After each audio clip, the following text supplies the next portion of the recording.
I don't know. Okay, good evening. Bonsoir. You know I have to do that. Bonsoir tout le monde. We're very, very thrilled to have Shalmi all the way from Israel join us tonight.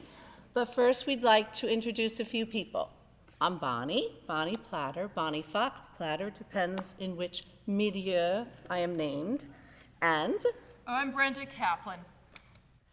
And we have, since the summer, organized this amazing Holocaust study trip, thanks to the advice of Colleen. Colleen is a former colleague of mine, which some of you have heard about. Colleen, I know it's hard for you with your knees to stand up, but can you stand for just, wave. Colleen is a very prominent Holocaust educator in the state of New Jersey, and we taught together for many years in Midland Park High School, and then she went on to bigger and better things. So we met with her this summer on Zoom and said, this is what we're thinking. Who is our current executive vice president, future president of our shul, said, we gotta do this trip. And Stacy Rosen said, we've asked him for 10 years to do this trip. So we merged last year, and Brenda and I decided to join with Neil, talk to Colleen. Colleen introduced us to a very awesome travel agent, Michelle. And between everybody, we are really going in October to Germany and Poland for this very difficult but beautiful Holocaust study trip. So, now that you know who all the players are, I will let Brenda introduce our keynote speaker for the evening. Thank you. So I guess in the way that I can't hear, so I'm just going to see if I can put this a tiny bit lower. Okay? Sure. Okay. Oh. Okay, try it without this, Brenda. Just Hi, everybody, and thanks for coming out tonight. I'm introducing Shalmi Barmore, our guest speaker, and I'm going to be very brief. I just want to highlight a few things that Shalmi has done. Many of us have been to Yad Vashem in Israel. Shalmi was the founding director of the education department at Yad Vashem, and he's recognized worldwide for his contribution to Holocaust studies, remembrance, and education. And fast forward, he has been involved in so many things which he may or may not touch on, but he's dedicated himself to the memory of the Holocaust and the broader narrative of pre-Holocaust education, and here we are today. And so he keeps alive this academic knowledge of the past, of the human stories, the cultural heritage of all of our ancestors, and talks about resilience and understanding how this impacts our present and our future.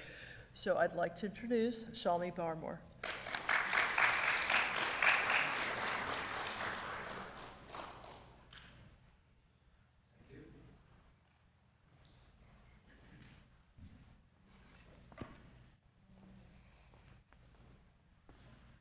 Thank you.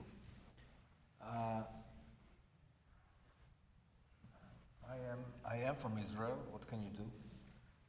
And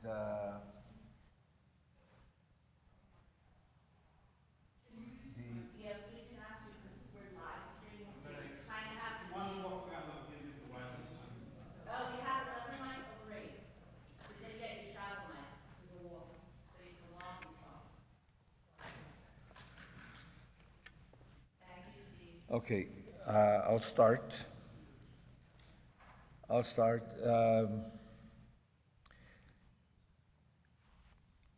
Michelle, who, by the way, is South African. Not anymore.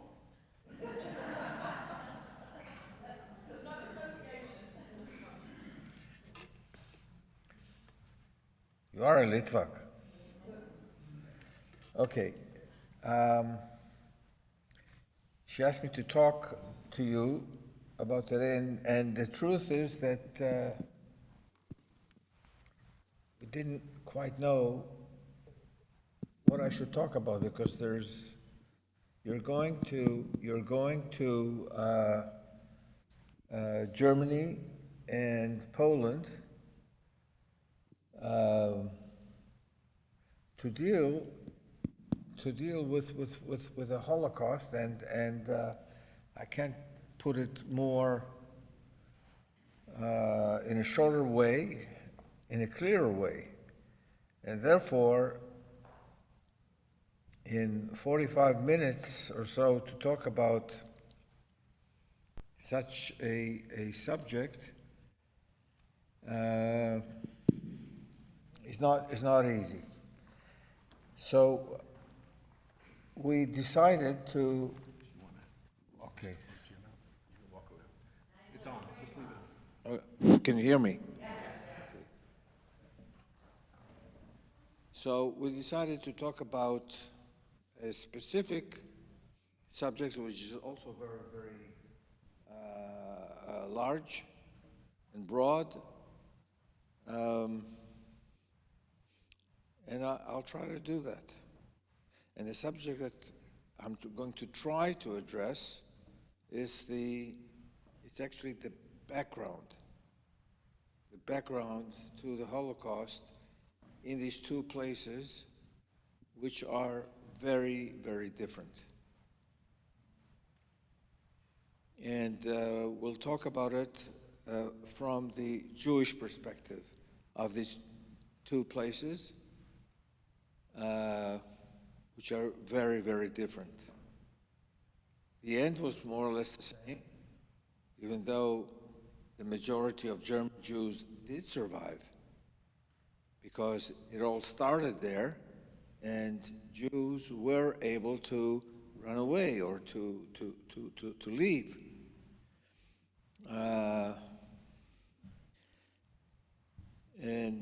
Okay, so I'll try to speak about these two communities.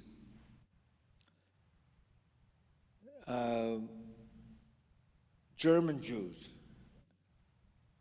I brought with me a book that I think you should all read. And this is a book written by Amos Elon. Amos Elon was an Israeli journalist, actually. He wrote several books, and this is a very, very good book, an excellent book, a very readable book about the history of and there's another book but it's very thick, and I don't want to punish you with so much reading, by a non-Jewish historian, and it's called Why? Why did it happen? And here we are, almost 80 years after the Second World War, after the Holocaust, and we're still struggling with those questions.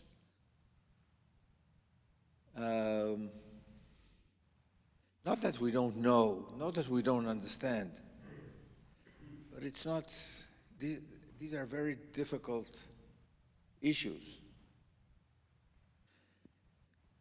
And therefore, I'll try, but very briefly, really very briefly, to talk about it, and then to talk about a similar thing in Poland, which is even more complicated. Why the Jews in Germany?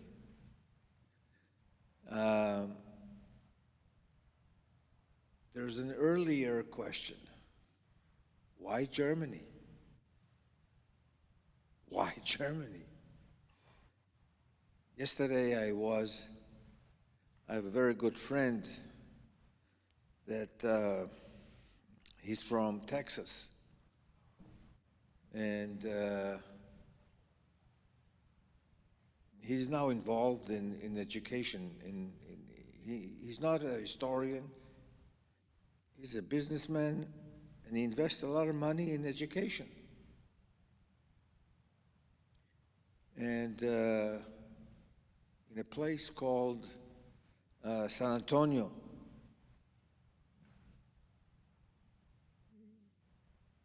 He brings me all the way from Israel over there, and we teach, and eventually we take them on a trip. And he's a cowboy. He really is. He has a ranch. And ask, what's your story? As there's nothing, but absolutely nothing Jewish about him. And he says a very simple, she says, when I was 16, my father had business in Germany. He took me on one of his trips to Munich, and I fell in love with German culture. I fell in love with the place. And on the last day of the stay in Munich, he says, I took the metro, the subway, to the last stop. The last stop is Dachau. And he says, I spent a whole day in Dachau, and it was mind-boggling. He says, I couldn't understand.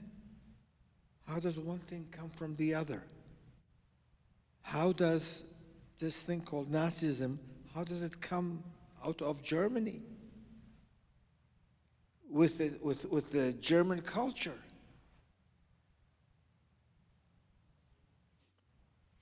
And he decided that he wasn't going to study it. He took a lot of courses on Germany, and he went into finance, but eventually he created this fund, educational fund, where he sends every year 15 to 20 kids from high school on a trip to Germany and Poland to study this, to maybe learn the lessons.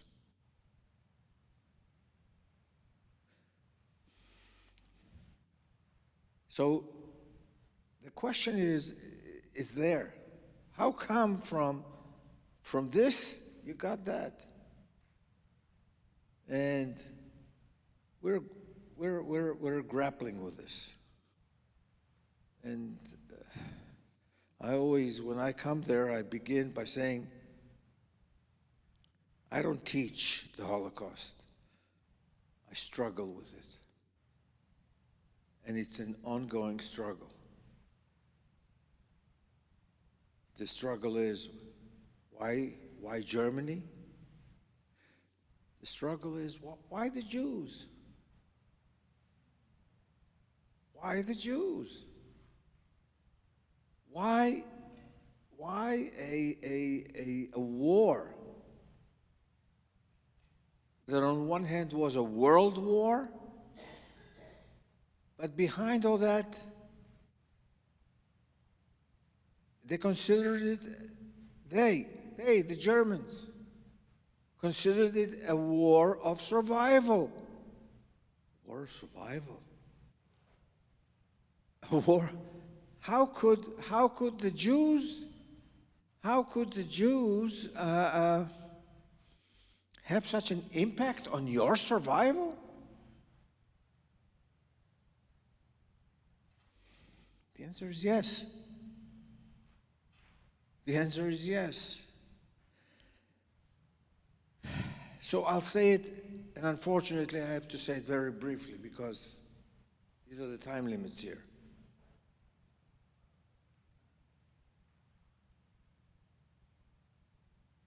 Germany, a few things about Germany. Germany is a new country. Germans were around for hundreds of years, not as Germans. There were Bavarians, there were Prussians, there were, at the beginning of the 19th century, they belonged to 300, if not more, political units.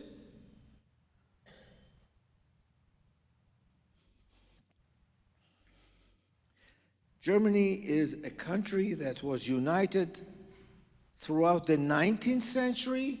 They became a nation. Not before, 1870, after the so-called Prussian War. Bismarck took the king of Prussia, and in the Versailles Palace outside Paris, crowned him as the emperor. As the emperor of this new Germany.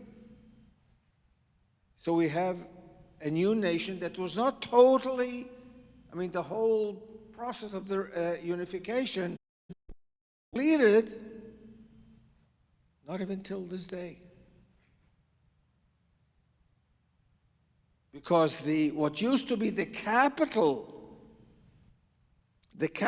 of this empire, culturally, the cultural capital of this empire was and is where?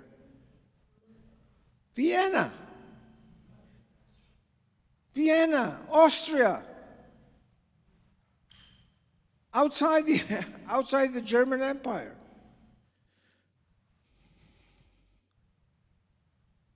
So we have a new country that is united and rises like a meteor. Rises like a meteor. Within 25, if not 30 years, it becomes, in many senses, not in all the senses, the strongest country in Europe. The British still had a bigger navy. Other than that, the German economy was bigger. So we have something new. And here I run quickly into the other factor. What unites it? Yes, the wars of Bismarck. But all these 300 units had several things in common. Several things they did have in common. The most important thing is the language. They all spoke German. History. In the past, they all belonged to something called the Holy Roman Empire. Voltaire said about the Holy Roman Empire, the Holy Roman Empire was neither holy, nor Roman, nor empire. There was language, there was history, there were something very important. Very important, music. Music played there as a political factor, and many others. And so from 1870 we have German Empire, which rises very fast to become number one. How many Jews lived there? How many Jews lived in Germany? One of the smallest numbers in Europe. 500,000 Jews, less, lived in Germany, actually in two places, in Berlin and in Frankfurt. These were the two places, in many other places as well, but very small. Very small. Most Germans never saw a living Jew. And when they did, they had no notion that that person was Jewish. No idea.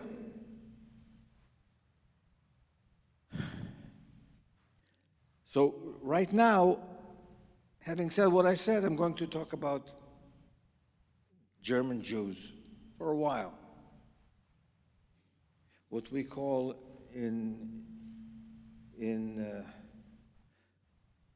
from the perspective of Polish Jews, Yekes. Yekes. And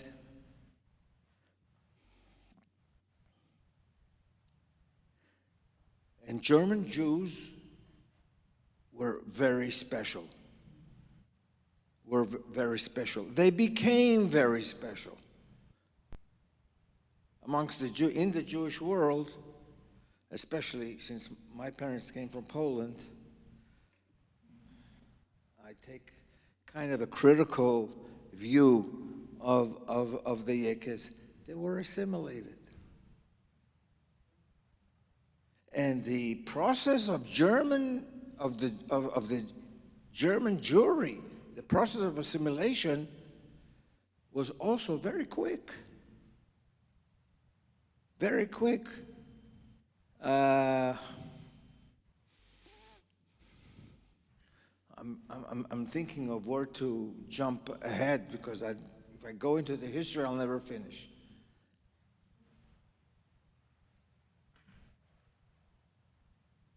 If you read this book, there's a wonderful. It begins with a very interesting scene. In Berlin, even today, there is a place that used to be the gate into Berlin, one of the gates. But this is the gate that two things happened, could enter. Livestock, cows, pigs, whatever, Jews. Jews could enter Berlin through this gate. And in around 1750, a Jewish boy, a poor Jewish boy, walks in, and at the gate they ask, where are you going? He says, I have a letter of invitation from the great rabbi here who asked me to come and teach. This was Moses Mendelssohn. And that day, at the gate, at the diary of the gate, they say, today, 7 cows, 5 pigs, and 1 Jew came in.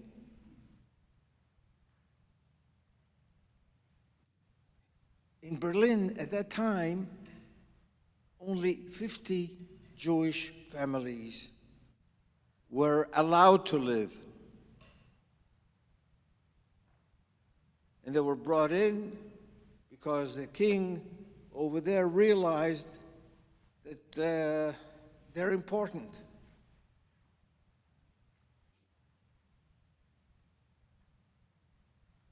And to make a long story short, by 1830 or 40,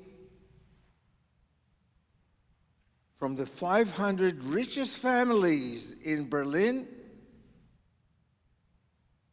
20% were Jewish.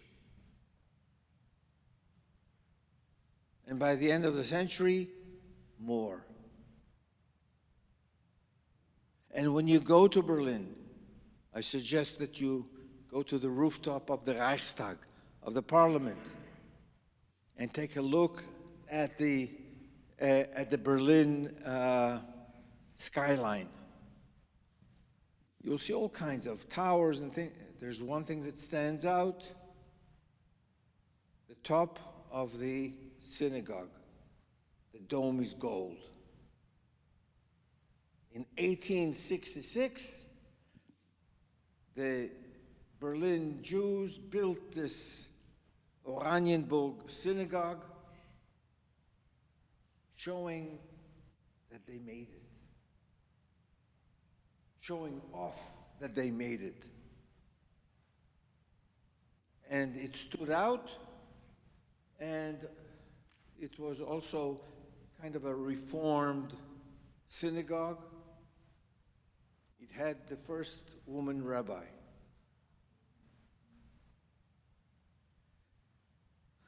What am I saying? I'm saying that the rise of the Jews in Germany, in this new situation, was meteoric. Not many Jews, but they stood out. Now, we're talking about a situation where Germany is rising, the Jews within even more. And they stand out. They stand out economically. They stand out culturally. And it's very difficult for us to understand that, because how many Jews today really understand classical music? Don't be offended. I'm not saying no. But in Israel, it's only when the Russian Jews came that we understood the meaning of that to them. And what you have in Germany, and I am generalizing, but I'm giving you an example of that person who became the foremost musician in Germany, Richard Wagner. In 1850, he writes an article called "The Jews in Music." And basically what he says,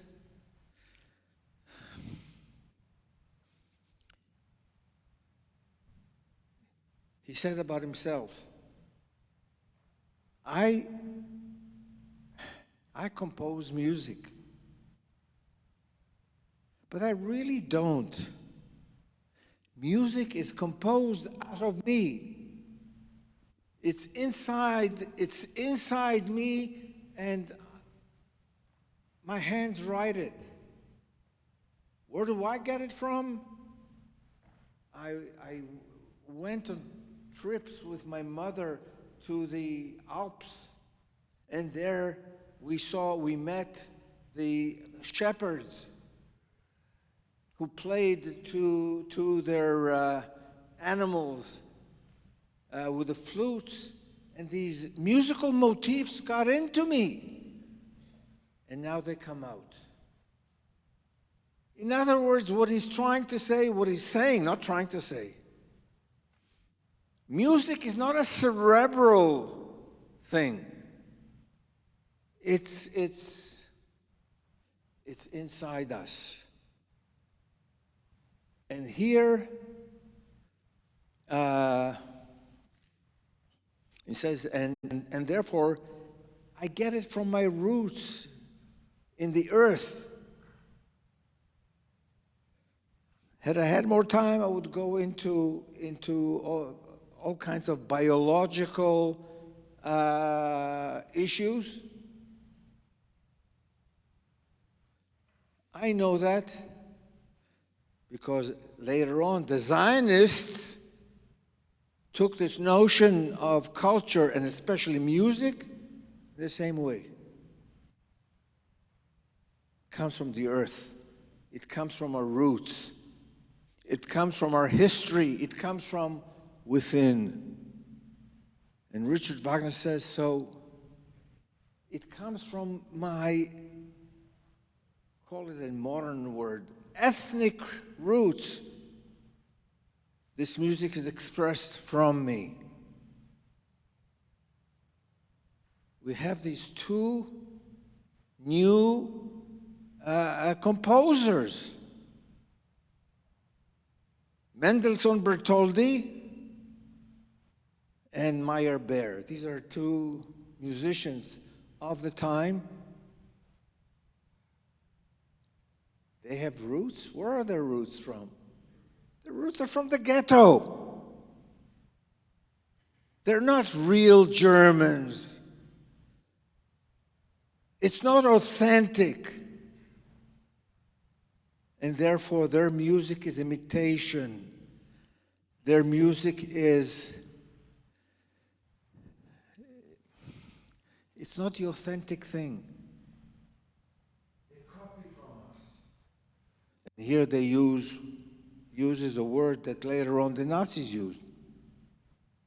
It is bastardized. It comes from bastard. They bastardize our music. It's not real German music, it is bastardized. Cheapened, poisoned, destroyed. This will take us, by the way, 10 years later, he will meet his future son-in-law, who married his daughter. He was a Scottish man. Chamberlain was his name, who was a racist. And he wrote the same thing, but in racial terms. And that later on became the theory of race. And I give you just one example. What you have in this Germany, you have with the notion, with the pride that we are the best. He didn't say make America, sorry. He didn't say, but they meant it. This is exactly what they meant. And they gave it racial explanation. And Meyerbeer and Mendelssohn. Later on, or before that, there was a Heine. And if you go and look into the culture that evolved in Germany at the time, by the beginning of the 20th century, like the synagogue that you will see, Jews stood out. Not many, but they stood out economically, culturally, science, and not only Einstein. Jews stood out, and here starts, I call it, the one-sided love affair. The one-sided love affair. The one-sided love affair was the love affair of Jews with German language, with German literature, with German music. An interesting anecdote, in all the cities of Europe, but especially in Vienna, in Berlin, in the people who went to the opera. There were no movies at the time. People went to the opera. 70% were Jewish. But why did they go to, why? Because they didn't have to, they could do the German thing. They could do the German thing. They came dressed. They applauded. Because if they started talking, it immediately came out that they were Jews. How come? It was called in Germany Mauscheln. Mauscheln comes out of Moshe. Mauscheln is the Jewish accent when you speak German. And that gave them in. And they wanted to be like everybody else. They wanted to be accepted. I'm not saying that they were not. Many were not. Many were not. And the Jews stood out. They stood out in all these disciplines that I talked about. They stood out now in the universities. And there was a lot of jealousy, and there was still a lingering anti-Semitism from the period before, from the religious anti-Semitism. Did all Germans feel that way? No. A lot of Jews were accepted, as proved by intermarriage. Intermarriage. By the 1860s, more than 50% of the Jews intermarried.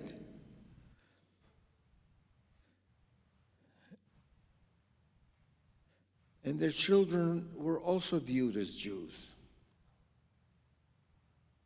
Later on in the Holocaust,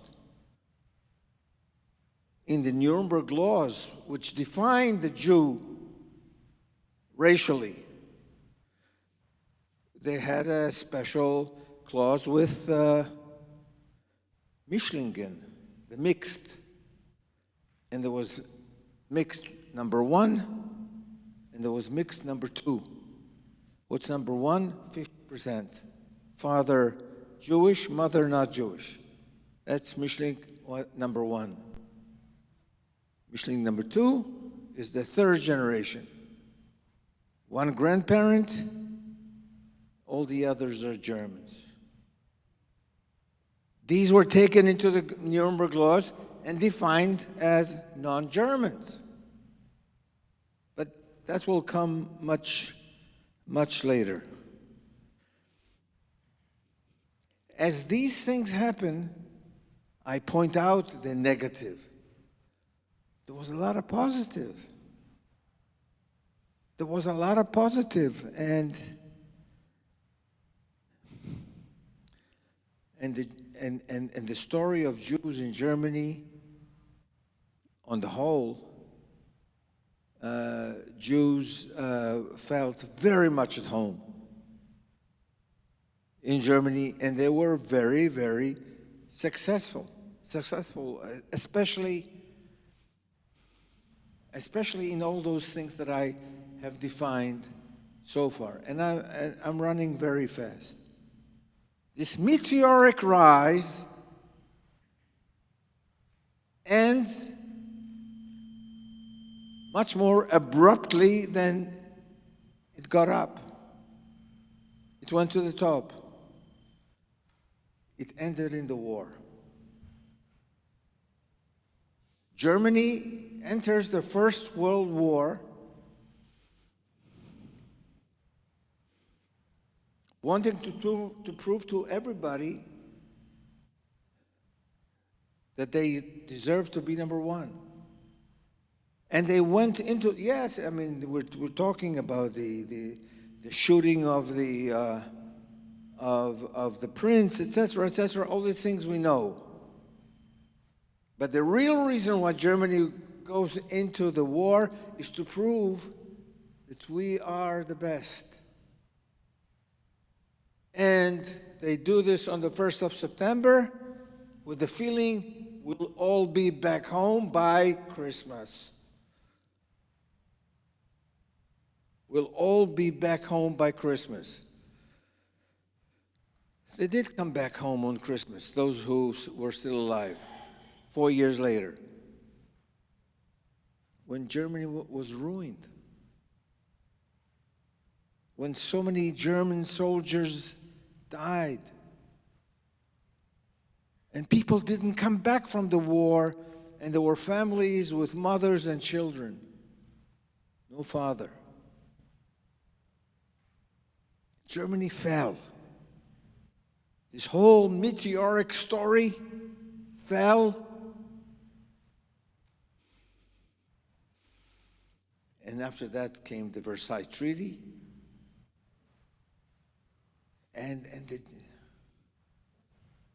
I just began.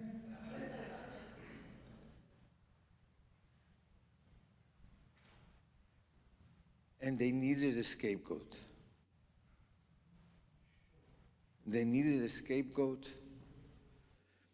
And after that, and the scapegoat, for some reason, were the Jews. I mean, I could go on and read the book. I could go on and tell you how a Jew really saved Germany. 2 Jews. One was Walter Rathenau, who later on became the foreign minister, who was in charge of the German war economy from some point. When things didn't go their way, they thought, the Jews aren't taking part in the war. So they made a census. They started counting. How many Jews were in battle units in 1816? 1916. They never publicized the numbers. There were more Jews in the battle units than in the population. And if you, I don't know what's your itinerary like, but if you can go to the biggest cemetery in Berlin, Jewish cemetery, there is a section of the Jewish soldiers that died in the war. And there is a kind of a statue there, a kind of a monument that says, "Love is stronger than death." And it's incredibly powerful. You see the price that these Jewish soldiers paid for being German.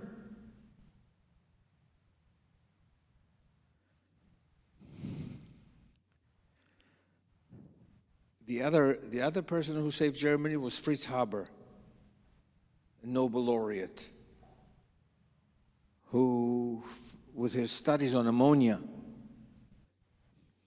gave Germany this raw material that they needed. Anyway,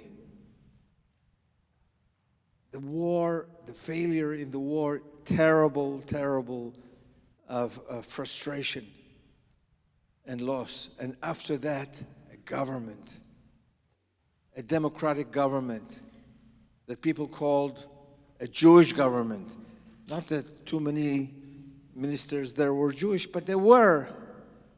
And especially the person, Beuys, who wrote the constitution of the now new Germany called the Weimar Republic. 15 years of one government after another, terrible frustration with the democratic system. This is, in a very brief way, the background to the rise of the Nazis on the one hand, and on the other hand, the communists. The Communist Party. And finally, elections. The Nazis won, not the fights between the Nazis and the communists. In other words, what I'm saying is that when finally the Nazis rise to power with the election of Hitler as chancellor, Hitler has an ideology. The Nazis have an ideology. Die Juden sind unser Unglück. The Jews are really the reason for all this.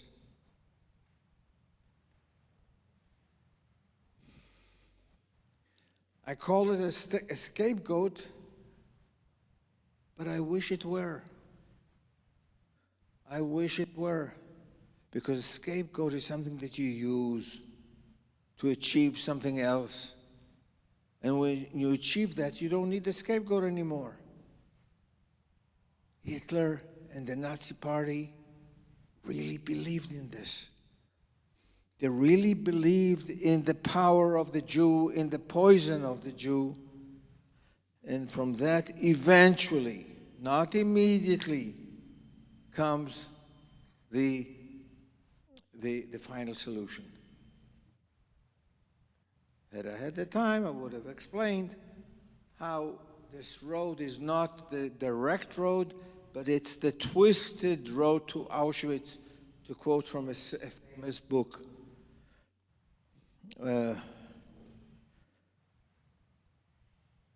This is the background. This is the background. Does this answer to us why they killed the Jews? No, not everything.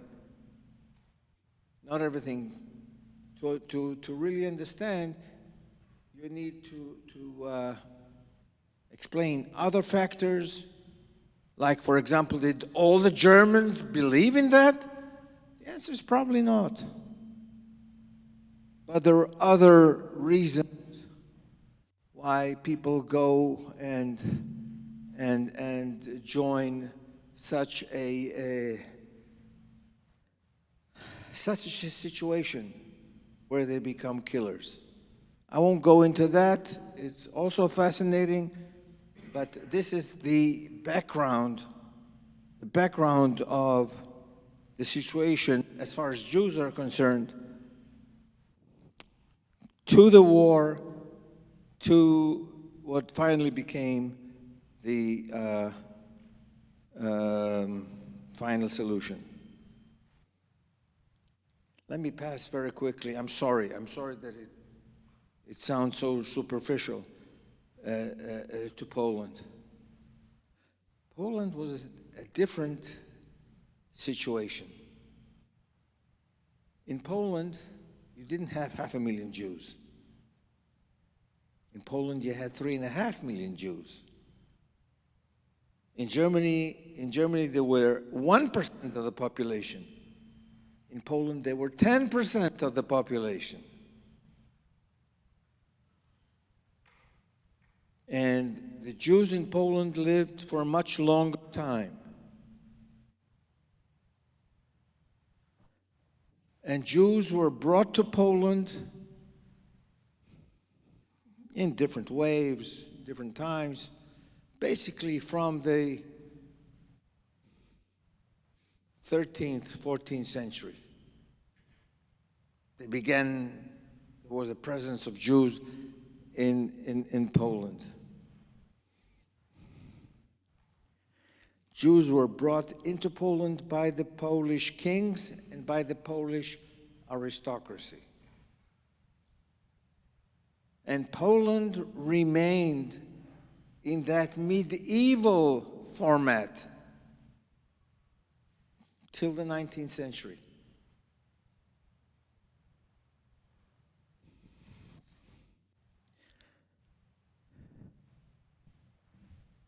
The Jews came to Poland, they were brought to Poland on a condition that they do something for the Polish nobleman in return for certain privileges. Jews were not citizens, actually nobody was, but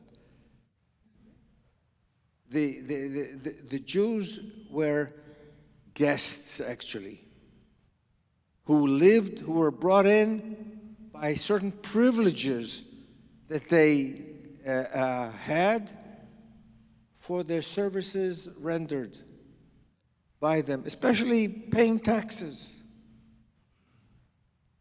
but many other things as well. So I'll just run very quickly.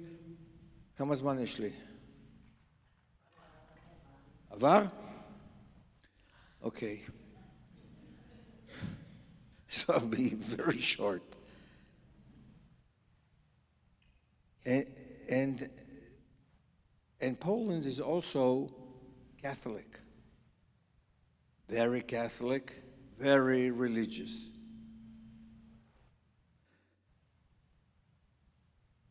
Jews were in the territories that belonged to the feudal lords. They ran the estate of the lord. They collected taxes for him. But mainly, the Polish population, most of the Poles were peasants who lived as farmers on the land,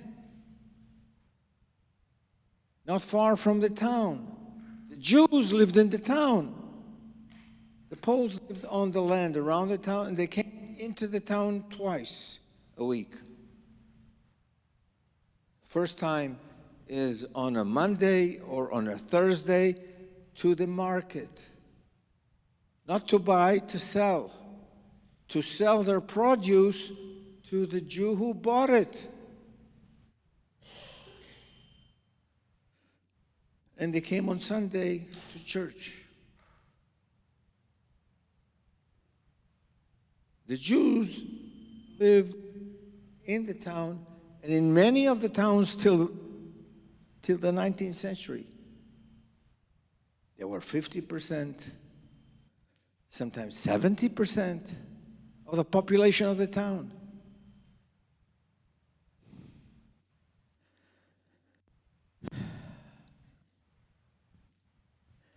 Jews had business with the noblemen. I don't know how much you know about Jewish jokes. Most Jewish jokes have to do with the Jew and the poets and the paritz, the noblemen. This was the situation. In the 19th century, Poland went the other way as Europe. Europe, throughout the Middle Ages and in the early modern period, becomes a centralized nation state. The king is the ruler,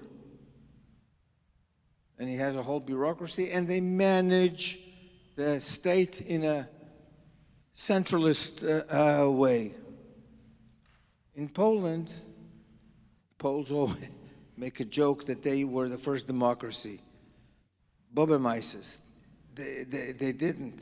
What they had was an aristocracy, a parliament, a democratic parliament of the aristocracy. The peasants weren't involved, which gave reason for the empires around. Poland is surrounded by the empires, the Austrian, the Prussian, the Russian.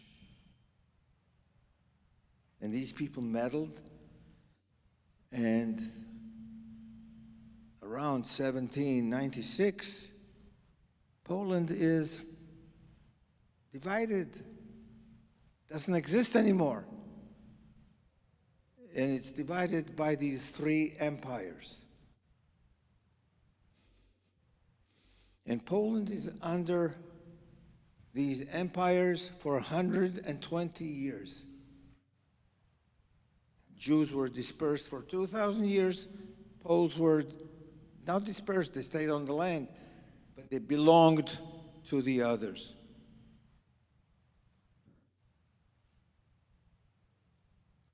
As I said before, Poland is very Catholic. Not the aristocracy, not always.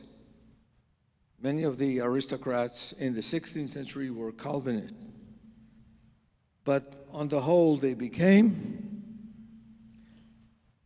In the 19th century, with all the changes that took place in Russia, in Austria, in Prussia, at the end of the 19th century, with the First World War, the war that we've discussed before, the empire's lost. The empire's lost and disappeared. No longer Austro-Hungarian, no longer German Empire. For a while, for a certain while, yes, the Russian, but that was taken care of later. And in 1917, you already have the Russian Revolution.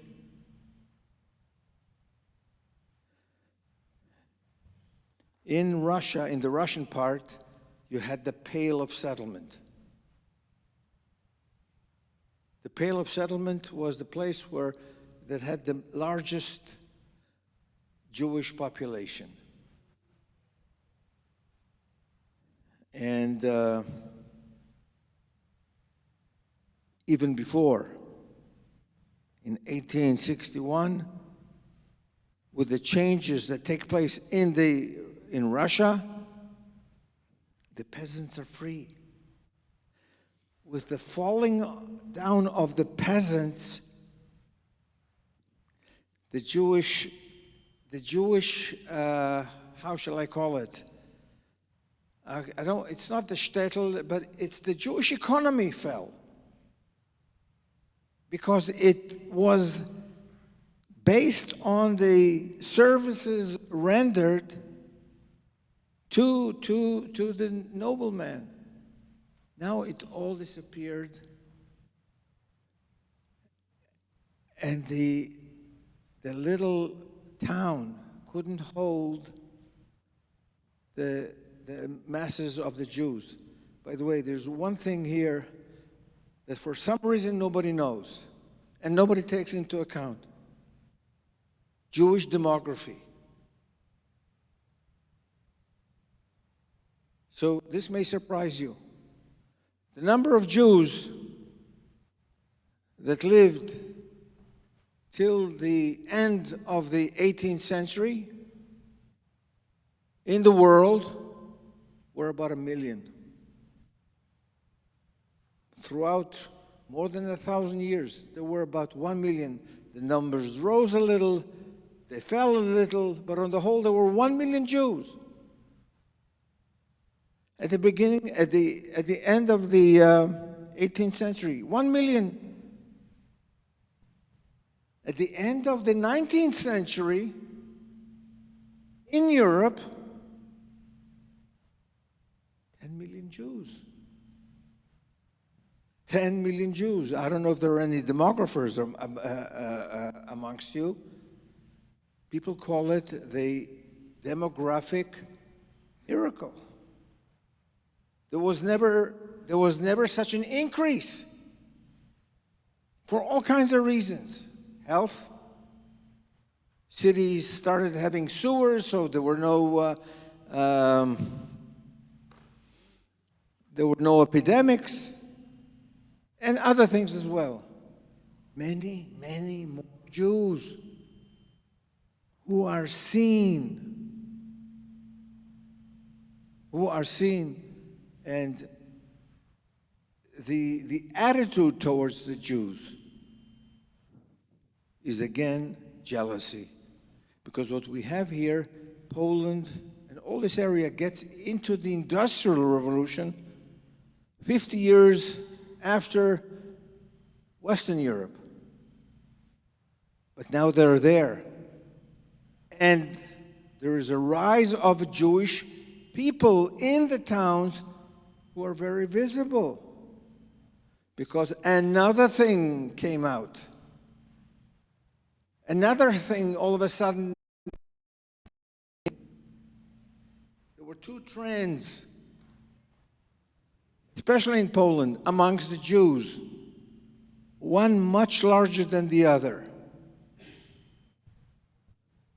One is Hasidut, Hasidism, and the other is Haskalah, the Jewish Enlightenment. The Hasidut caught in Poland like fire. In a short time, synagogues were all Hasidic. The rabbis were Hasids. all praying for the tzaddik. Who said that they're from Chortkov? You're from Chortkov. The tzaddik of Chortkov is an example of that. He now lives in a palace that exists still to this very day. I saw it. Okay, so it is a change. The Jews are visible. They're much more religious than they were before. Or another trend is Haskalah, enlightenment, which is secular. And the remnant in Poland is Catholic. And the peasants that are now free, within short time, what you will have is the formation of the Polish nation. There's nationalism around, and the Poles become a nation. Meaning what? That the peasants are part of the nation, that the aristocracy is part of the nation. Who's left out? The Jews. Very visible, economically as well, not in such a margin as in Germany. And the Jew is the outsider. He's the other. And he is eventually the threatening other. In the end of the First World War, Poland will be the biggest gainer, I'm not saying winner, of the First World War. They're the biggest gainer. Poland, actually, and Czechoslovakia. Because these countries now will be independent, and you have the rise of the Polish state. And again, very quickly, Poland has two leaders. One is Piłsudski, the other is a fascist. And when Piłsudski dies in 1934, and I've never met a Polish Jew who does not remember 1934, the funeral of Piłsudski. After that, it's a fascist junta that takes over government in Poland. This is actually the background. If Michelle allows me, I will stop. I will stop with a very short personal story. My father came to Israel, to Palestine. He came from Poland, from Warsaw, in 1934. My father was sent by a family that was not wealthy to an elite Jewish school, not Tarbut, but Chinuch in Warsaw. And they learned Hebrew and Polish. At home they spoke Yiddish. My father, in 1934, tells his father, he was a leather merchant, I'm going to Palestine. His father says, you're going where? I'm going to Eretz Yisrael. You're going there? It's desert. Well, there's nothing there. You're spitting in all the education that I gave you? And my father says, I have no future here. There are new laws that don't allow me to go into the university. There's nothing for me to do here. And it's interesting, half the class went to Palestine, half the class went to Moscow, to Russia. My grandfather didn't allow my father to go to Palestine. My father said, I'm going anyway. On the day that he boarded the train, his mother made a jar of cookies, took the little brother by the hand, and they went to see him off. His father didn't come. My grandmother gave him the jar, which was later on stolen from him on the boat. And as the train started moving, she got off the train, and my father spotted his father in the train station.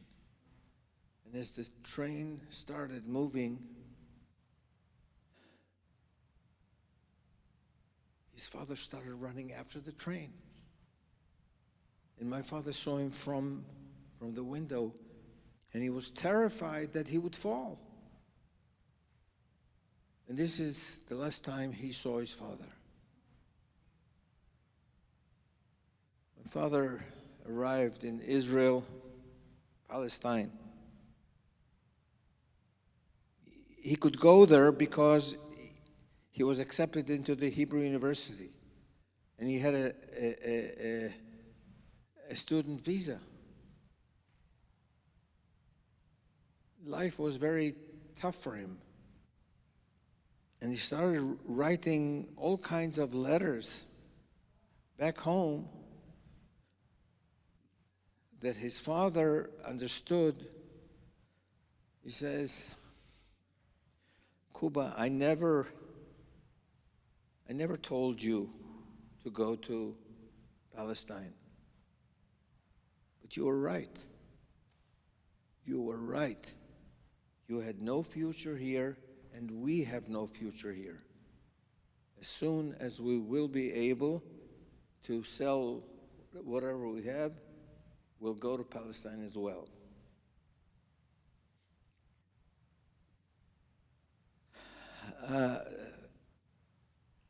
This is the story of Poland in the 30s. Economically, they were in a very, very bad shape. And as a result also of this new fascist government, there were so many decrees against the Jews, prohibition of kosher meat, prohibition of slaughter, etc., etc. And in 1939, the war broke out, and Polish Jews were under the Nazis, and that is the Jewish story. In Poland, till the war, during the war, from 3.5 million Jews, around 300,000 survived by 1944. In new books that came out recently, not necessarily by Jewish professors, by 3 professors in Poland. Jan Kuros is one of them. You may have heard about him.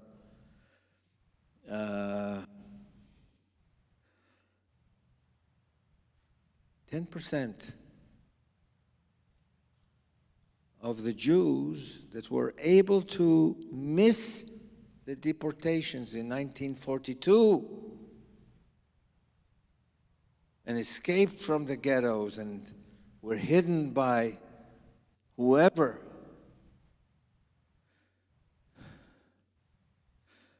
10% were killed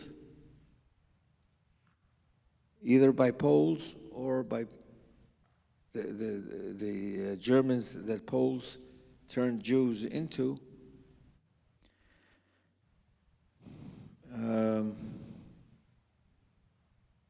In a period that in historical literature is called the Jew hunt. The Jew hunt.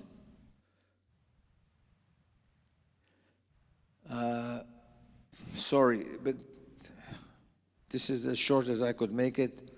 It's not doing justice to the story. But what I suggest to you, if you have families who came from Poland, who came from that area, try to find out where exactly they came from. And today we have the history of many of these places, not all. Today, some of the best historians who are dealing with this are Polish, non-Jewish historians. Did Poland change? Much of Poland did change. Much of Poland did change. And there are Poles who seek that history, who teach that history in different towns, in the schools. And it's important for them. Not all the Poles, not the previous government,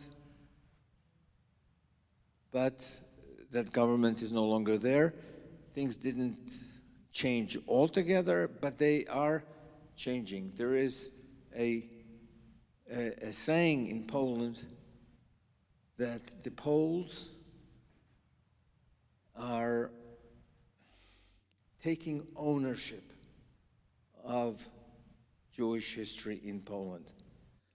That was not part of Polish history that was studied. They didn't care for that in the past. But in the last 15, 20 years, and a sign of that is the Jewish Museum in Warsaw. It is an expression of Poles taking ownership of Jewish history in Poland.